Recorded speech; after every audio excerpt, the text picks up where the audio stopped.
Bonjour à toutes et tous. Merci de votre fidélité à la chaîne Dame Réflexion.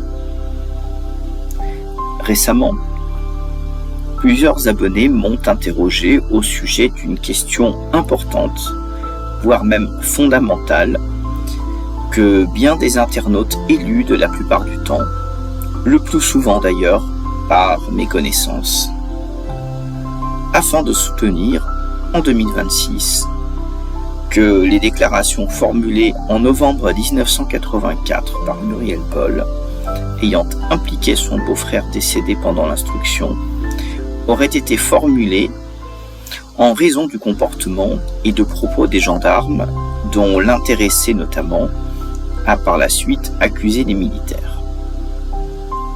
Bien entendu, la garde à vue de l'intéressé a été annulée par arrêt de la Cour d'appel de Paris du 16 janvier 2020. Il n'en demeure pas moins que par arrêt du 30 mars 1989 de mémoire, que chacun peut retrouver en ligne en recherchant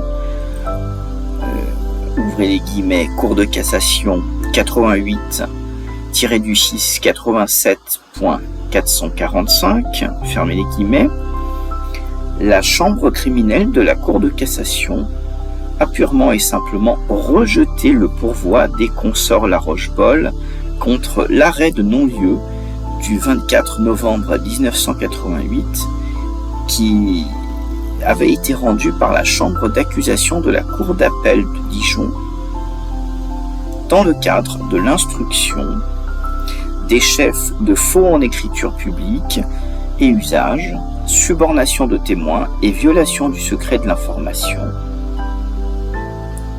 lequel arrêt avait confirmé l'ordonnance de non-lieu rendue par le juge d'instruction.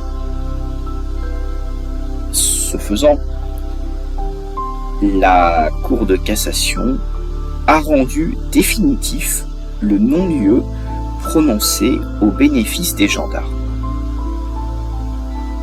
Je vous renvoie surtout à la lecture de l'analyse du 5e moyen de cassation, c'est-à-dire le 5e argument.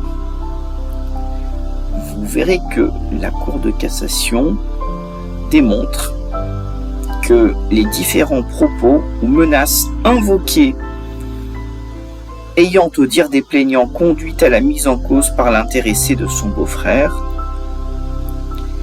furent postérieurs à ces révélations.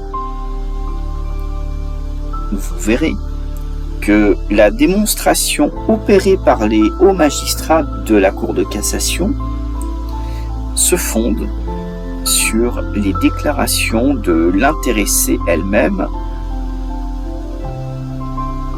Je vous laisse naturellement prendre par vous-même connaissance du texte de l'arrêt de la Cour de cassation rendu le 30 mars 1989. Le lien est naturellement dans la description. Il nous paraît particulièrement important de connaître cette décision, ainsi que d'autres, de façon parfaite, lorsque l'on souhaite comprendre, discuter et se prononcer dans l'affaire Grégory.